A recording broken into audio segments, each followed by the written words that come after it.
Assalamualaikum warahmatullahi wabarakatuh.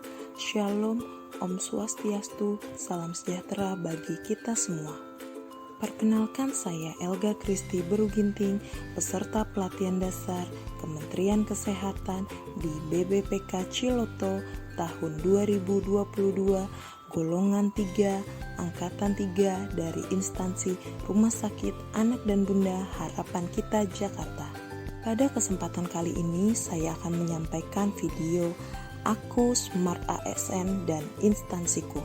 Pada video ini terdapat penjelasan mengenai profil Rumah Sakit Anak dan Bunda Harapan Kita Jakarta, tugas dan fungsi saya sebagai perawat, serta perwujudan Smart ASN dalam tugas perawat dengan tujuan instansi.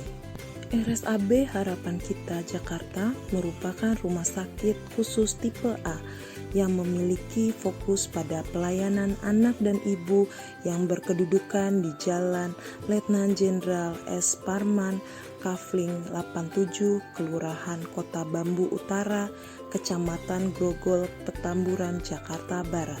Rumah sakit ini didirikan oleh Yayasan Harapan Kita di atas tanah seluas 87.850 meter persegi.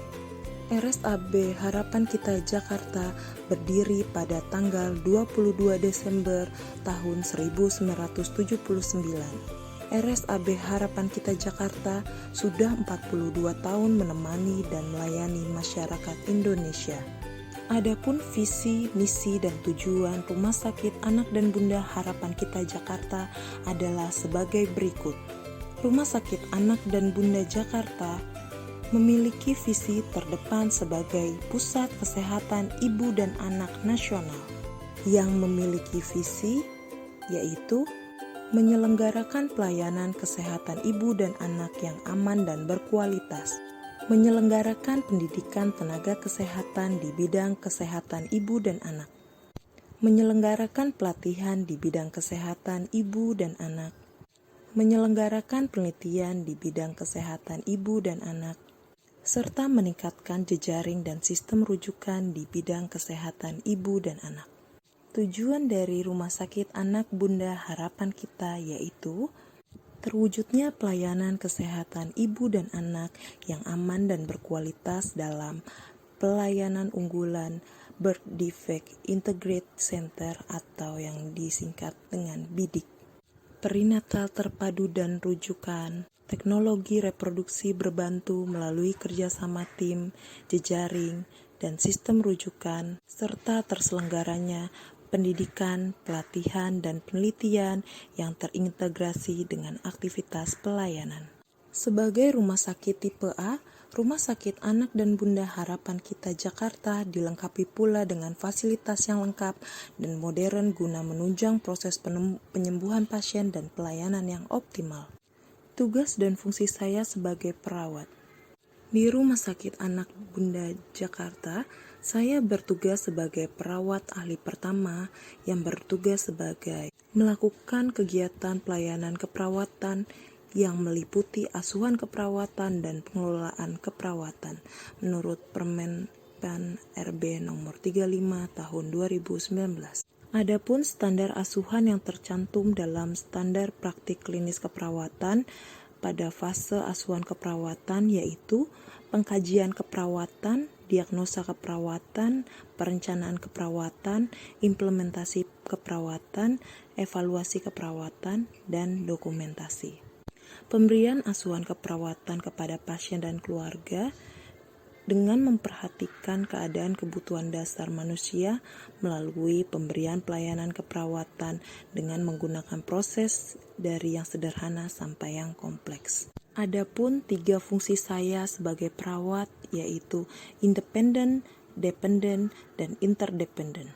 Fungsi perawat independen yaitu saya sebagai perawat memiliki hak independen di dalam mengambil keputusan dan melakukan tindakan yang terbaik yang didasarkan dari ilmu keperawatan. Fungsi perawat yang selanjutnya yaitu fungsi dependen yang membuat saya sebagai perawat dapat menjalankan perintah dari dokter seperti pemasangan infus, pemberian obat, pengambilan sampel darah, penyuntikan, dan sebagainya. Yang terakhir adalah fungsi interdependen. Sebagai perawat, saya dapat melakukan kerjasama dengan berbagai pihak lainnya yang terlibat dalam usaha memberikan pelayanan kesehatan yang terbaik, seperti dokter, ahli gizi, fisioterapi, dan lain-lain. Pokok bahasan ketiga adalah Smart ASN. Perwujudan Smart ASN dalam tugas perawat dengan tujuan instansi saya yaitu Rumah Sakit Anak dan Bunda Harapan Kita Jakarta. Yang pertama adalah meningkatkan mutu pelayanan agar selalu memberikan pelayanan yang unggul, pendidikan dan penelitian di bidang kesehatan anak dan bunda dengan manajemen yang transparan dan akuntabel. Kedua, meningkatkan kualitas diri saya agar dapat bekerja secara profesional dan berintegritas tinggi sesuai kompetensi saya sebagai perawat, baik bidang keilmuan maupun kemampuan beradaptasi di era digitalisasi. Yang ketiga, meningkatkan kepuasan pasien dan keluarga terhadap pelayanan yang diberikan secara cepat, tepat, nyaman, dan aman, baik dalam bidang keperawatan maupun kolaboratif dengan multidisiplin lainnya, serta memberikan pendidikan kesehatan kepada pasien dan keluarga sebagai bentuk optimalisasi pelayanan prima. Demikian video yang saya buat ini, semoga dapat bermanfaat bagi yang mendengarnya.